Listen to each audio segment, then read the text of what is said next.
morning, Lakeshore Community, Lakeshore Collegiate. Welcome back to the Jigme Kelsang Show. Today, I have a very special guest who has joined me here today on the Jigme Kelsang Show, along with her friend. So I'm proud to introduce Layna and. Hi. Hello, hello. How are you guys doing? We're doing great. It's been a beautiful day today, so can't complain. How about you? Pretty good, pretty good. It's been very busy. I mean, obviously organizing the Ontario walkout. That's going to be happening on Thursday, I'm excited for that. 1:15 p.m. We're trying to get as much media coverage as possible. But it's been very, very stressful, hectic, crazy. And it's going to get even more crazy and more pressure on us to make it happen. So, I mean, it's pretty good. We also have one of my partners here that is right now in training for the LCA Radio 1. It's going to be the new host as soon as I graduate. And can you introduce yourself? My name is Will McCoy. I'm going to be hosting this sooner or later. All right. So we're going to get started. So the first question we have for Layna is, how long have you been working as a youth worker at LAMP Community Health Center? Well, my first initial experience was in 2017, I believe, whenever I was an internship student for 4 months with LAMP. I was between my third and fourth year of my child and youth care degree. And then in May 2018, I was hired on as full-time youth worker once I was completed my studies. Okay. If you were to summarize the purpose of LAMP in a nutshell, what would it be? The purpose of LAMP is to essentially, I believe the belief it's centered in is that community and community brings health. So, like, if it's a community, I guess, addressing an issue for whatever that issue is, it's a spectrum of resources that affects everyone. So, like, from early years to seniorhood, there's resources for everyone because that's everyone within our population of our community. So, it's just like harm reduction and everyone just trying to live their healthiest life through making those services accessible, whatever that may be. So can you explain to our viewers what are some of the things you've done in the past for LAMP Community Health Center? Some things we've done is every summer we run a free summer program for youth.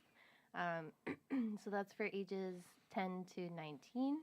So throughout the summer we get probably about over 30 participants a day from various areas of Toronto because that isn't a common resource to find in Toronto.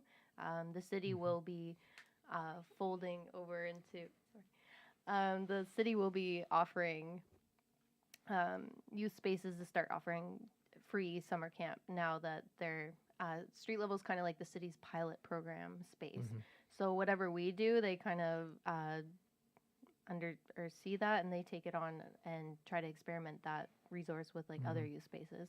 Other things we do is in August we offer a back to school event where we collect donations of school bags, any kind of supplies you need, and then we offer that out to the South Etobicoke community, usually late August, early September, and we provide supplies to over 300 youth. And we do a bunch of holiday parties, fundraisers throughout the year, and all of our programs are always free throughout the year too. Okay. Well, do you have any questions? Yeah, I got another one. What skills do you need as a social worker, and which ones are the most valuable? Child and youth care falls within the social work realm, but I think child and youth care is a social service that is specifically tied to focusing on the needs of children and youth. So with that, I think my specialty compared to social work would be being able to see youth as individuals, as experts of their own lives. What they share is valid and it can share something. Maybe they aren't able to communicate that to the best of their ability at that moment in their life, but they're communicating something that is valuable no matter which way that they're communicating that, whether that's in anger or in sadness and happiness.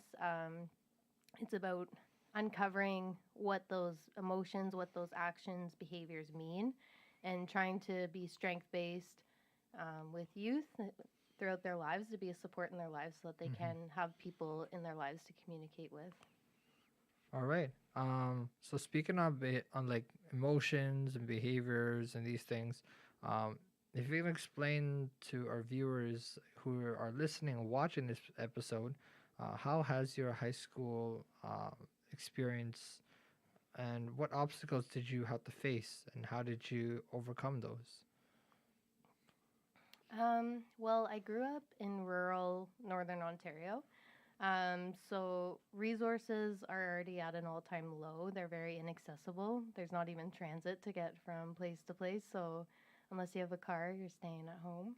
Um, and with that came less education that was accessible, and the internet wasn't where it was today. So like I felt like, I don't know. I feel like being in the city now, it did feel like an isolated experience as a high school student. Um, I felt like I didn't have spaces to share what I wanted to advocate for and what I was passionate about. And as a result of there being a lack of resources, there were a ripple effect that continues today of youth suicides. Um, Unfortunately, that has been an occurrence of well over 10 years. So it's something that's really affected me and made me want to become an advocate for youth in my area and just youth in general, because I feel like youth aren't seen as experts in their own lives, and it's a lot of the time adult-led initiatives. And I wanted to be a voice in my area to initiate some youth-led empowerment. So one thing I did before I graduated was I found funding with United Way and other providers, and I was able to get. I used to watch a show on MTV called If You Really Knew Me. I don't know if you guys have ever seen it. It's not aired No. anymore, I don't think, but it used to make me cry. So it's amazing. And they bring in facilitators to kind of do this empowerment work with 100 youth of a school in a gym. And for the day, they do exercises that really bring them together and deconstruct those relationships that maybe have been toxic before. So I was able to find funding to provide that to 4 different high schools within our area of our county. And yeah, it made me really passionate for what capacities I hold for the social services and how I can kind of find my way in that path to pursue that as a career. Okay. You want to go? I got one. What sets LAMP apart from other health centers? LAMP is it's interesting because I've never seen anything like it until I moved to the city, and it's actually really rare even as a resource in the city. There's very far and few community health centers. Community health center is really cool because it offers things from like foot care, like osteopaths, to dental work, to primary health care, to early years services, youth drop-in space like us, diabetes dietitians. There's literally any service you need. LAMP probably provides it or has a partner that could connect you with that. So I don't know. As a small town person initially, I really value that there is that wide range and it's holistic of how it interprets what health is. It's not just physical health. It's not just mental health. It's about how you're supporting your family and how you're doing at school and how you're doing at work, adult literacy programs. So it's just like it recognizes not all of, but it recognizes many barriers that people face in their lives to succeeding or just doing well in their lives, mentally and physically. So because you talked about like youth spaces and these sorts of things that are happening now, right? I want to get your take on like people are now discussing about youth wellness hubs in Ontario. I'm not really getting a full understanding on like what that sort of means here, but what can we expect with this youth wellness hubs? I'm not sure, to be honest. Is it something Ontario's rolling out? Um, says here is that in February of 2017, there's a disconnect between the needs of youth in Ontario and their access to mental health and addiction services. Research indicates that by age 16, 35% of people have experienced a mental disorder, and 70% of adult mental illness begins during adolescence or earlier. Um, but the data also shows us that death by suicide occurs more frequently than death due to cancer for youth between the ages of 15 and 24. And they say that the system needs to change to better meet the needs of youth. So, what is your take on that? I think my take is, from what I know, a service that has been doing really well for young people in terms of direct accessibility is the online programs that youth can now access that are above 15 years old. And those include, oh my gosh, Big White Wall and Bounce Back. Yes. So those are two online resources that are kind of like workbooks to work through common experiences like anxiety and depression. It's more of a quick fix solution for maybe issues where youth need support and they find that they can be supported online through that, whether that be texting, phone call, whatever. If that's an accessible service for them, then I'm really happy that that's a service that's being rolled out more. I think that only started last summer, so it's a new service. I don't think it hits the spectrum of youth needs, but I think that's one way they're trying to address this gap that we're experiencing for youth needing access to mental health resources. In terms of physical places to access, I think that's still an issue that lacks, because I think youth are just beginning to become a part of the conversation, and they aren't necessarily put in those big government conversations as often as they should be. So there's experiences like where your voice can be heard for how to improve these conditions and stuff in spaces that I've put myself in, like Jack.org Mental Health Summit. They host an annual youth-led summit of 200 youth from across Canada, and you come together for a weekend at the Mars Center downtown, and you kind of talk about your local community issues and what those gaps are for young people, and kind of get some training and inspiration on what we can request of our governments, of our agencies, and of ourselves to kind of do better. But yeah, I think that ultimately, I think youth wellness will improve by continually giving those spaces for youth to be heard. What's it like working at LAMP, and what events make your day unique?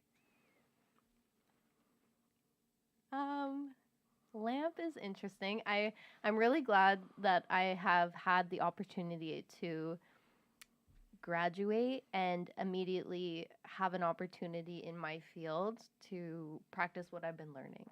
I'm really thankful that it's an accessible space for youth. It's free. It doesn't cost anything that makes it a barrier. And I can't decide what I love most about it, but what makes it unique is that every day I never know who's going to be coming in.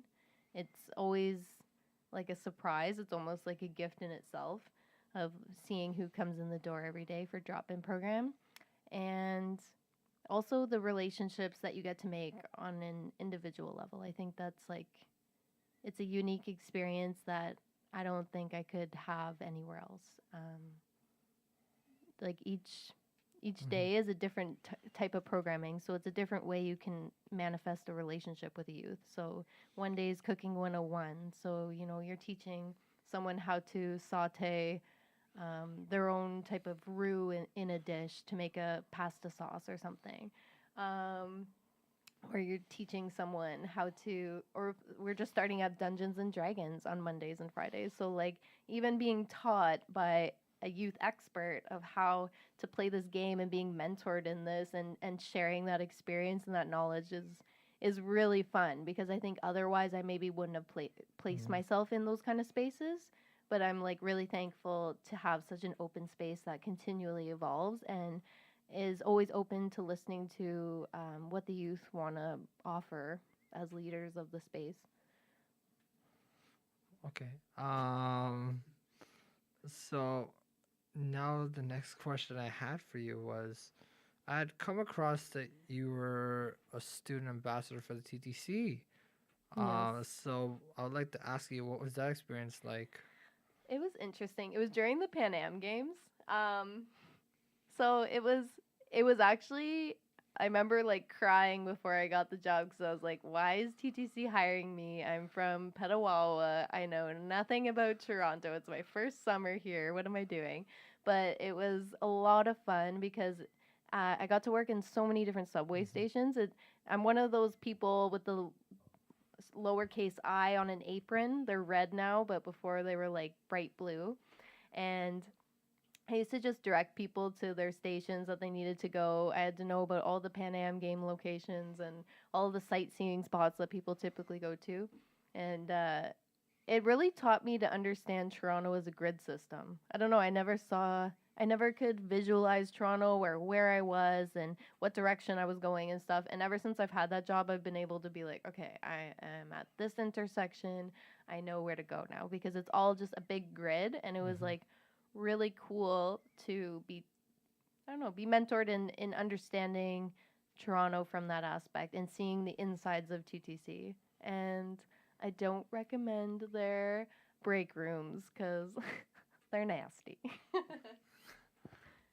Um, yeah, and just connecting back to the TTC and being a student ambassador, and the experience can be a little bit frightening, I would say, and a little bit surprising, because you never know like what you can expect from these kinds of jobs and Exactly. opportunities, and then you end up doing it, and then you surprise yourself at the end, right, with the result that ends up at the end of the night, right?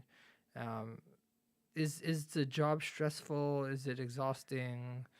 Um, I feel like it can be stressful because a lot of people, you have to be aware of who your Yeah, yeah. clients are coming into the space. So it's TTC clients, and they're rushing either to work, they're late to an event or something, and you can't expect everyone to be the most friendly people that are asking you for assistance.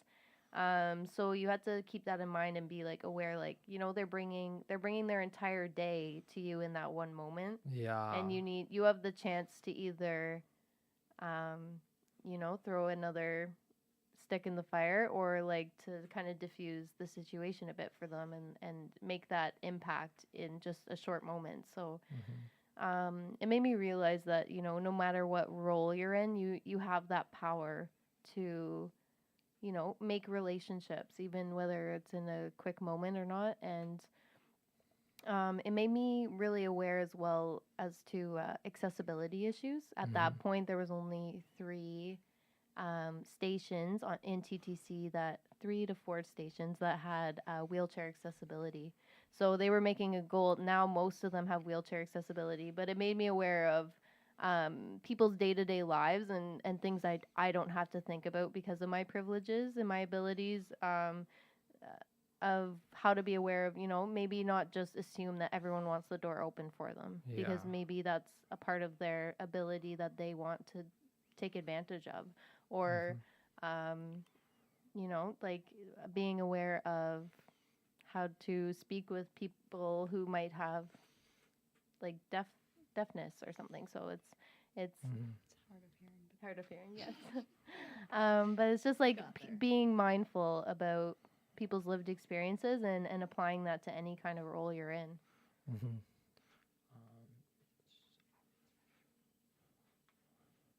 So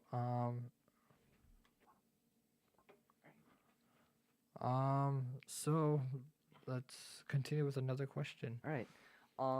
What is the structure of LAMP like? Is it like an organized timetable? This is what we have to accomplish during the day, or is it a casual kind of down to earth. Hi, what's up? How's your day going? I think it's kind of in the middle where like right now we're kind of transitioning from traditionally a drop-in space specifically for street level, not for lamp in general, but for street level youth space. It's historically been a drop-in youth space. So we're kind of transitioning as we partner with the city into more planned programming with like facilitators that are trained in specifically like DJing, or we're looking into starting music studio up here in LCI as well. So it's trying to do that equal mix between a casual kind of space where it can be your living room, and also having a purpose in the space where you get to practice life skills or learn something, or have a space to work with your passions, whether that be in the arts or whatever. But yeah, I would say it's kind of a mix between the two of informal and formal programs. So, we were just talking. You just touched on a little bit about what we're doing here at LCI with you guys connecting with making a music studio here. We want to thank Dwayne for coming, and for Layna to come here, and the DJ who came here. Everett, yeah. Yeah, for his contribution to work with us. We're excited. I didn't know we actually had a empty room that's not being used. Because a lot of people use it for photography, taking pictures for random things. But it's great that we're having a room that we're going to be reserving to make this music studio happen. So what a great opportunity for kids and youth to open their minds a little bit to new things and exploring new opportunities, right? So yeah, I'm really excited for this opportunity. It's like we might as well invest in these interests that youth want to like maybe pursue for future careers. Like it doesn't have to be these traditional ways of finding what your career will be, whether that's post-secondary, however that looks. But like this is one way that you can kind of start your experience into what drives you. So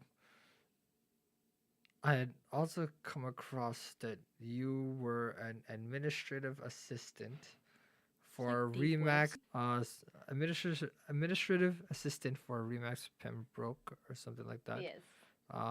What was that experience like? Well, it was interesting. To give some context, the year before I attempted to go to Trent University for international development, where I went fresh out of high school into university, about a 3-hour drive from home, and it didn't turn out so well. I ended up failing most of my classes, and I had to return home for a year and kind of resituate myself and decide what I wanted to do with my life. So I had the opportunity to work at a realtor's office, and I was an assistant. At first, I was pretty apprehensive to start because I knew for sure that administrative duties wasn't what I wanted to pursue, and I felt a little discouraged. But it actually taught me so much, and it's been transferable skills that I brought into literally every job I've worked. So whether working for a realtor has a lot of responsibilities, and I didn't really realize that walking into the job. You hold responsibility over people's homes, which is one of their biggest investments. So it's building that professionalism to work with a diverse range of people. I'm from a military town, so it's continually working with military members as well, and there's different formalities with that. I got to ride around a yellow bug that said "Bug me anytime." That was my car, and that was her kind of marketing scheme. So it was cool, but also got bugged a lot by a lot of people, literally, by a lot of people on the streets and stuff. But yeah, I got graphic design, marketing experience. I got communication experience, like even making phone calls. I get anxiety from making phone calls, even for the dentist, and I know that's a common experience for a lot of people. So having to call people, tell them how their showings went, or ask realtors for remarks on their showings and stuff, it helped me get used to that stress and overcome it so that it didn't have to become I guess debilitating in a sense where I wouldn't access things that I need to for my health. I think it was a good way to get through some personal barriers before I like returned to trying out school and seeing what to do with my life. So now that you're still attending Humber College, right? I just graduated in November 2018. Oh, okay. Congratulations. Thank you. And you had an honors bachelor's degree Yes. focused in child and youth care, which is one of the things that I want to go into. But then as soon as this podcast came up, my vision kind of changed a little bit because I thought that, that it was based on what do I want to do in the long term, right? Because like I didn't want to focus on the short term and then stress out and freak out like what I want to do for the long term. So I'm like, what's going to take me farther and how can I implement child and youth care in a podcast, right? So I can really like express my voice and talk about child and youth care and different political aspects of things, and also talk to like different people from different areas, different categories of topics. So it's a great thing that I've chosen Humber North to go to for broadcasting and radio because I thought it was a great opportunity for me to just be that next voice for people to hear, right? So, I mean, it's great that you've graduated from Humber. I mean, Humber's been a great experience because I went there for my dual credit program for child and youth care. But it's more based on interpersonal group skills, which is the course I took. My professor was Elaine. Yes, I have to connect with her. She recently just became certified in something that I'm like super excited about. She's a forest therapist right now. So she just got trained in forest therapy, which is it's traditionally called forest bathing. But that's whenever you're talking about podcasting, I feel like that's what I picture in my life is like I am so passionate about connecting youth with the outdoors. And them taking that as a right, that the outdoors is a right for youth to have as a space in their life. They connect to their roots. Literally. The dad joke. But like I think that's the really cool part about child and youth care is like no matter what you're interested in, like the arts or nature or business or podcasting, it's something that you can kind of morph into however you want. So I love that you're taking this opportunity or this space of podcast and radio and kind of wanting to dedicate your life, your career into highlighting youth rights and kind of making this space a space for youth as well, and maybe where it traditionally hasn't been. So that's pretty cool that you're going to bring this lens into this field, and I'm really excited about that. So who or what inspired you to get into social services, or to be more specific, child and youth care? Well, my dad has always been in social work. He's the executive director of a child and family services in my area, and he represents our county. So I've always helped him out with his workshops. He's one of the very first people in Canada to be a play therapist. So he also does the certification supervision hours for people wanting to become certified in play therapy. So I've always gone to workshops with him and been kind of his little salesperson selling puppets or sand tray characters and stuff like that. So it's always been a part of my life. The topic of it was whenever I was 9 years old, I wrote it in my diary as I help my dad at workshops because he helps children and parents or children and adults get along. So at 9 or 10 years old, that's how I understood the mental health social service world was just helping children and adults get along. Like I don't think I had that capacity for mental health growing up. But Yeah, I think just from my experience of that, my sister also went into work, and I grew up with many friends with mental illnesses, especially that I came from a military town. So, uh, high levels of PTSD and just overall intergenerational trauma for families and Mm-hmm. high turnover rate of where you're living.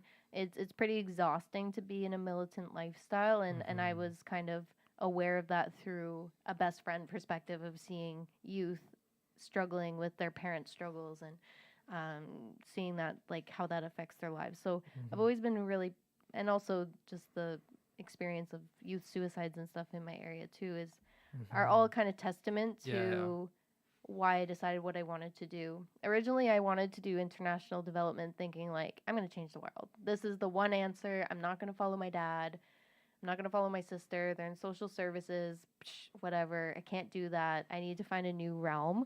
And um, international development was unfortunately really economics based and all about this math and macro and micro, all this I don't even know. It was very overwhelming, and I was like, this isn't what I want it to look like. This isn't what I want. Like, I don't want to be focused about the money side of things. I get it's important, but like I was like, okay, this way of a career, this route isn't for me, and I need to Mm-hmm. find what fits with me. So I was still really against social services as Mm-hmm. I kind of was trying to figure out what to do whenever I was home for a year. But Humber ended up kind of finding me because I found their international development program. And when I decided to apply to Humber, I was like, I might as well just apply to several programs, Mm-hmm. which I found child and youth care. And I found that more to resonate with me than a social work degree Mm-hmm. because it was more focused to children and youth. And I realized that that's where my passion was because I always advocated that like youth voices aren't heard as much or to a validity that they deserve to be. Mm-hmm. So that's something I always like kind of cared about, and I found I could pursue that with this Yeah. degree. So something on Um. a more personal level than math and Yeah, totally. So now that you are at street level, working with Dwayne, um, and I want to know how long have you been working there for, and like what's the relationship like with Dwayne, and like how's it like working with like children and like street level, um, just take us through that. Well, I started in May 2018, and I did have the previous summer as well working under Dwayne as an internship student. So I kind of entered feeling really intimidated because uh, I don't have lived experience living in this area other Mm-hmm. than coming here for school. I moved a 5 hour drive to this area where originally, when I looked up like Lakeshore from the Humber website, I was like, okay, Lakeshore, Ontario. It's like by Windsor. And I'm just like, no. But then I found out it's Lakeshore Campus, which is literally in Toronto. So um, I've only been here for about 5, 6 years now, and I feel Mm-hmm. like I still have so much to learn about uh, just the overall community. Um, so I didn't want to come in as like the expert, like I'm gonna come in with all the answers and whatever. Like I'm really thankful to have a supervisor like Dwayne to like who lives and breathes this community. Like you feel the passion he has Yeah. for supporting this community, Mm-hmm. and like that's what gives me a drive to like want to be on his team and be a part of this mission. So it's been really cool seeing how a youth service can run, and also being having a space to be creative to challenge what it could look like, Mm-hmm. and always kind of being willing to evolve based on youth needs or demands. But yeah, and being in a nonprofit made me aware of like financial constraints too and stuff though. Like I feel like I spent a lot of time in school reading about social services being underfunded and the repercussions of that. systemically, Mm-hmm. but being a person in the field now, just living it, it made me aware of like what can what we can make possible with Yeah. limited you limited never, funding. You never truly understand how bad something is until you're just like thrust headfirst into it. Hmm. Yeah. So it's like I'm thankful to have this lived experience and this opportunity to gain more employment experience in Mhm. the field.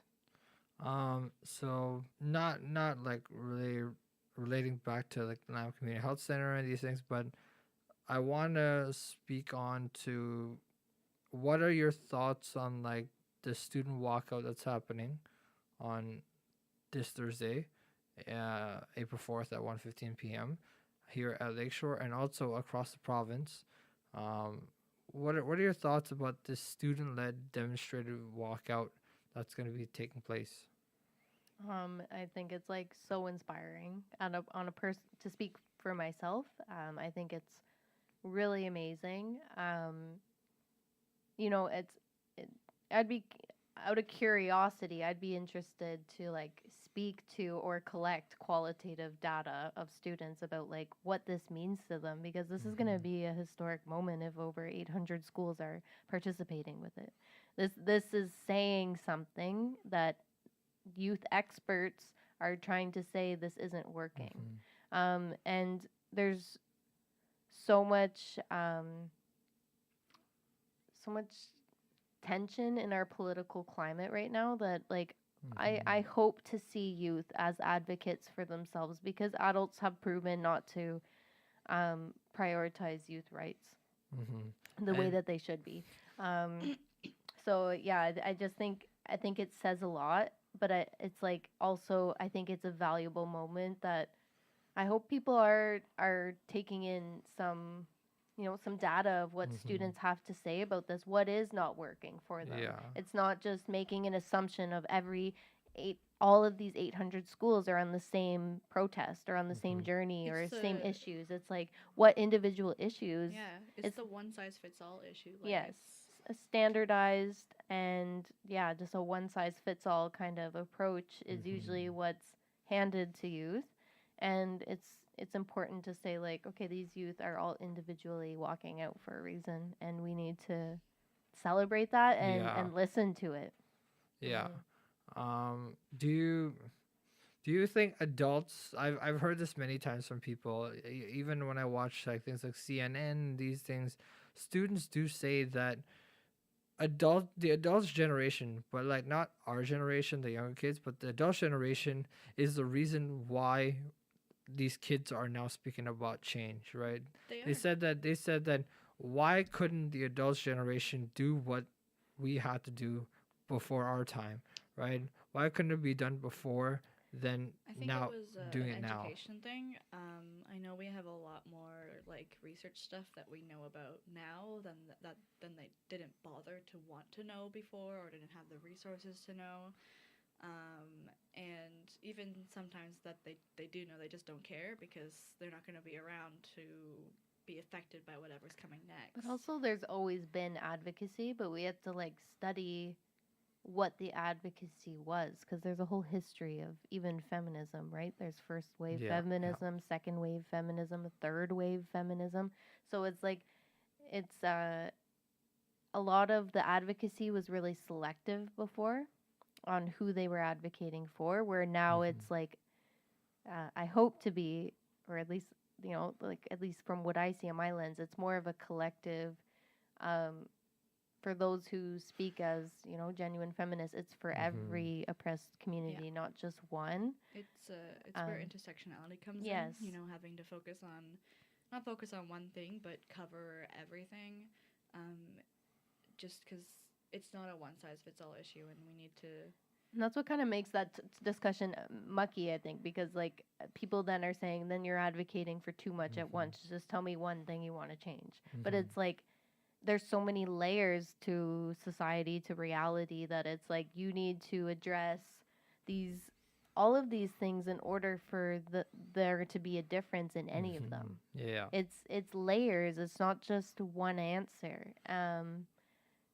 and box people inside want a this. box inside a People want box. these standardized or like just a one answer kind of thing, but it's not going to look like that. They want it to be simple, and it's really not. It's Mhm. the most complex issue.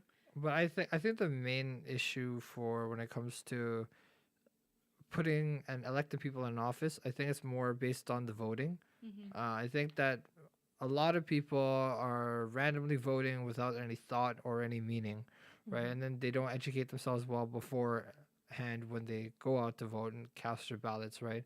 So it's kind of like be educated before you go Yeah. and Yeah. vote. But If also you- the Resource thing, argument really. the argument with that also is that people are saying, "Oh, I'm using my vote strategically."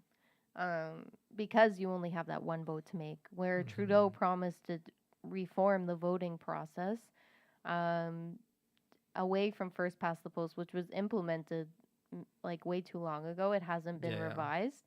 And that's the reason why we still only have essentially these two parties to really consider, because they go back and forth.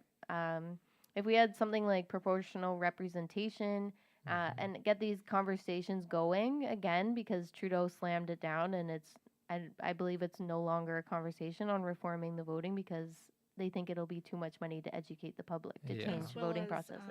the voting process itself is not always accessible. Like Yes, it has exactly. specific dates that you have to be Mhm. there, and if you can't travel or Mhm. if you don't have the resources to be educated about that, then it's not an accessible thing, and that they're profiting off of that because that means that they get to ignore the votes they don't want. Yeah, so I think if we had a different voting process beyond first past the post, we would have opportunity to have more diverse parties to consider. Mhm. Things like I'm biasly speaking, but NDP Green Party would have an actual probability to be voted in, where people could rate what they would Mhm. vote, and then you have this mixed kind of ability, and I bet you other parties would form beyond these four main parties that could Mhm. actually have a chance to be considered with a alternative voting process. And I think that would excite young people um, to want to be involved, because then they could actually feel like,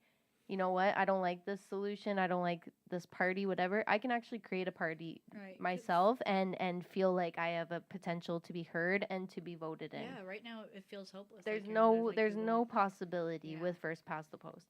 So it's just it's the bigger conversation of more than just not showing up.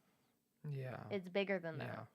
So I hope youth see that too as a bigger conversation. So the last question we had for you was, what kind of advices would you give myself and the many grade 12s on entering post-secondary or even finishing high school? What advice would you give to us? I feel like I have so much. But I'm just trying to be an expert in my own life. It's kind of hard to give out just one piece of advice, but like I hope that youth know something I wish I was told in grade 11 or 12 was like, you're more than your grades. Mm-hmm. Relationships, the ones that are true, matter, and like invest in those relationships that grow you and not stunt you. And